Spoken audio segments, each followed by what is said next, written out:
Welcome to The Explainer. Today we're jumping into a really fascinating lost play that tells an absolutely timeless story of power, pride, and, the dangers of flying just a little too close to the sun.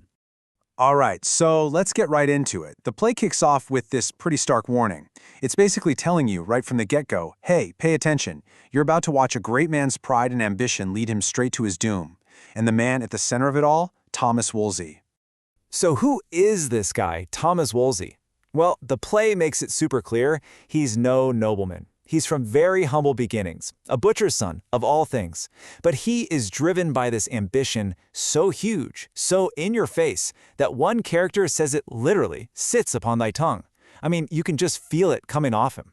And here's the thing about Wolsey. For him, ambition isn't some dirty little secret to be ashamed of. No way. He sees it as a sacred fire, a divine calling that is pushing him, compelling him to rise above his station. He genuinely believes he's meant for greatness, that it's his destiny.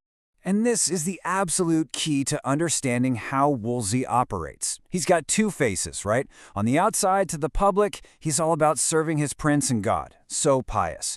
But in private, man, he thinks stuff like humility and virtue, that's just for suckers. In his words, they're just words that weaklings use to bind the strong.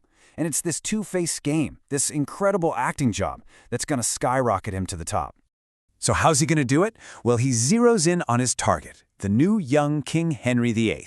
He quickly figures out that Henry would much rather be out hunting or partying than, actually running the country. And for Wolsey, that's not a problem. That's an opportunity with a capital O. And his pitch to the king? It is absolutely brilliant. He basically says, look, you're the king, you should be doing king stuff, being glorious. You shouldn't be bogged down with this boring paperwork. Let me do the clerking. It's a genius move, offering to take all the tedious work so Henry can have all the fun. But not everyone's buying what Wolsey's selling. Wiser heads at court, guys like Thomas More, they see right through him. And More drops this just bone-chilling line, warning that Wolsey's only loyalty is to himself, to his own ascending star. You can just feel the storm clouds gathering, can't you? So we're moving into the next phase here. And for a good long while, Wolsey's plan works, like better than he could have ever dreamed. He becomes the Shadow King, the most powerful guy in the entire country, ruling from behind the scenes. And just to give you a sense of the sheer scale of his power, get this, his private household had 500 people. 500! He was living in this incredible palace that was just as grand as the king's own. He wasn't just acting like a king, he was living like one. And to hold on to this power, Wolsey is absolutely ruthless. There is no line he won't cross. He takes out his biggest rival, the Duke of Buckingham, and the play shows you his playbook step by step. It's chilling. He finds some unhappy employees, cooks up a treason charge, and basically uses the legal system to commit murder. Wow.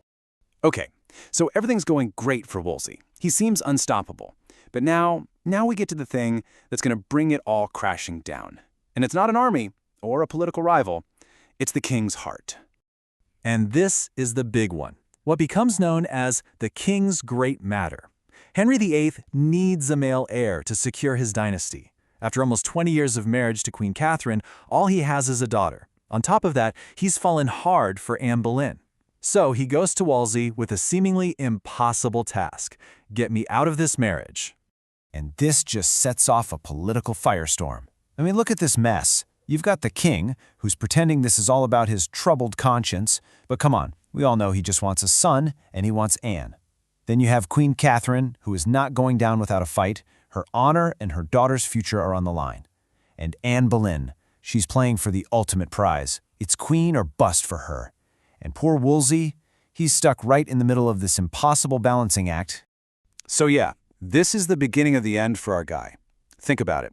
His entire career, his whole power base, was built on one single thing: getting the king what he wants. And now, for the first time, he's faced with a problem he can't solve. He can't deliver the goods. For so long, Wolsey's superpower was his connection to the church in Rome. He was the guy who could work the system, pull the strings, and get things done with the Pope. Getting this annulment was supposed to be his magnum opus, his greatest achievement. But he can't get it done. He's stalling, he's dragging his feet, and all the while his enemies are circling. They start planting a brand new, totally radical idea in the king's head. And this is the game changer, not just for Wolsey, but for all of England. The old way of thinking, Wolsey's way, was you gotta go through the Pope. But the new idea? It's revolutionary. It's, hey, you're the king, you're the boss in your own country, you decide. And just like that, poof. Wolsey's entire career, his main selling point, his connection to Rome, it's not just useless, it's now a problem. He's become obsolete, literally overnight. And that's it. The king is done waiting. He lays it all out for Wolsey. I want this marriage ended. Find a way, or I'll find someone else who can. And in that one sentence, the plug is pulled. The favor that built this incredible empire is just gone. It's over. So the play ends, leaving us with this really powerful question, one that still hits home today. Wolsey built this massive empire, right?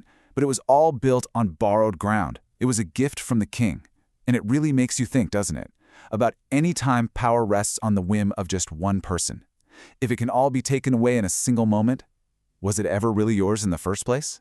What a powerful idea, all from a play most of us have never even heard of.